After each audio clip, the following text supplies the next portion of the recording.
Many Americans consider Red House, a song by Jimi Hendrix, to be a great piece of rock and roll music. There's a red house over yonder, baby. Today, we will show you how one line from this song can give you a large amount of grammatical information. It can also help you say words and expressions correctly. We will explore the strange case of expletives, words that have a grammatical purpose but no real meaning. After a recent everyday grammar story, we received a question from a teacher. The teacher asked about the grammatical structure of an Ernest Hemingway quote. The line has the words, "There are shadows of the leaves." The teacher wrote, My students often ask about sentences such as Hemingway's "There are shadows of the leaves," with the expletive there. What are your thoughts on their sentences that don't include an adverbial? How can we analyze them? Now, you might be asking yourself about the relationship between the teacher's question and Hendrix's song, Red House. It turns out that Hemingway and Hendrix have something in common. But before we tell you how, we need to give you some definitions. The word expletive has two meanings. It can mean something that people say when they are angry or in pain. These are called swear words. We are not talking about them today. Instead, we will be talking about expletives in grammar. They are words that have a grammatical purpose but do not carry meaning. One common place you will find expletives are in expressions called existential there sentences. Do not worry about the difficult name. Existential there sentences are common in American English. Consider the statement, mice are in the house.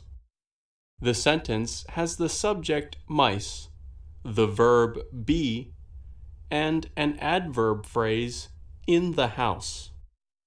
The sentence could be changed to say, there are mice in the house. This is an example of an existential there sentence.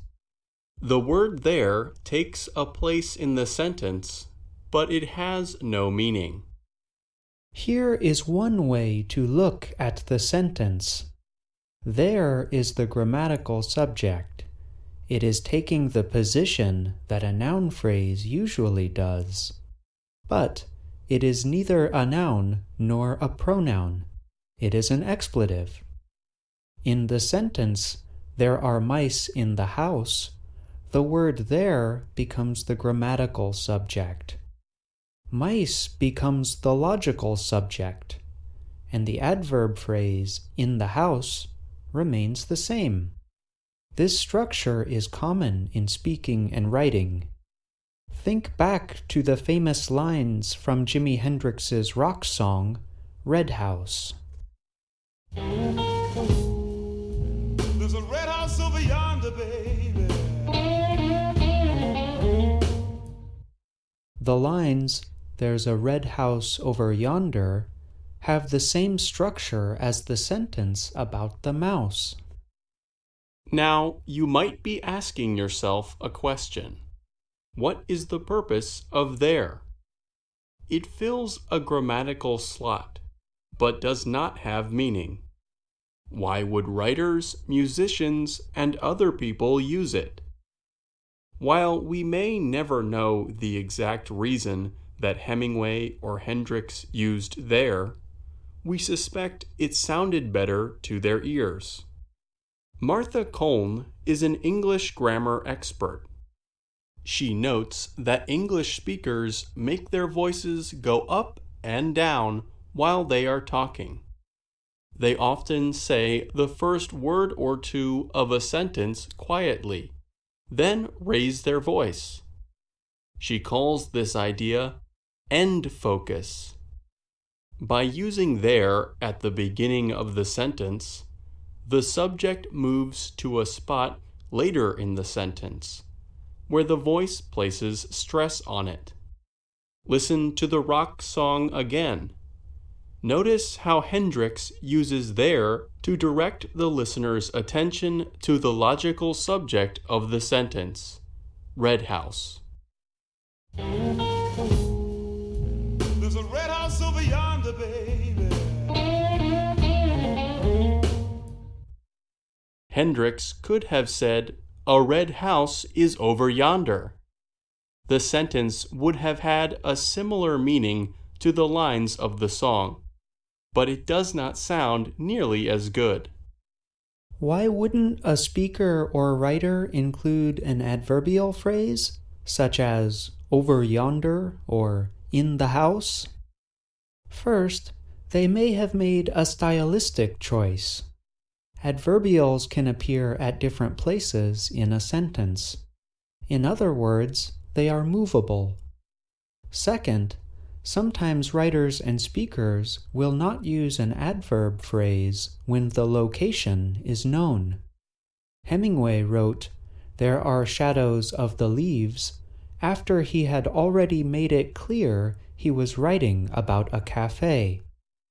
Hemingway did not write, "There are shadows of the leaves on the sidewalk next to the cafe," for example. Why not? Hemingway made a stylistic decision. Sometimes stylistic choices do not follow traditional grammar rules or analysis. English has expletives other than there. These include words such as it and do, writes English grammar expert Max Morenberg. We will not study these expletives today. However, we will leave you with some advice. You should be careful about how you use expletives. In general, one should not use sentences that begin with the expletive there too often. The overuse of there often creates unclear or perhaps uninteresting writing. Remember that the expletive there does not have a meaning. If your goal is to be brief with wording, then you may not want to use the expletive there.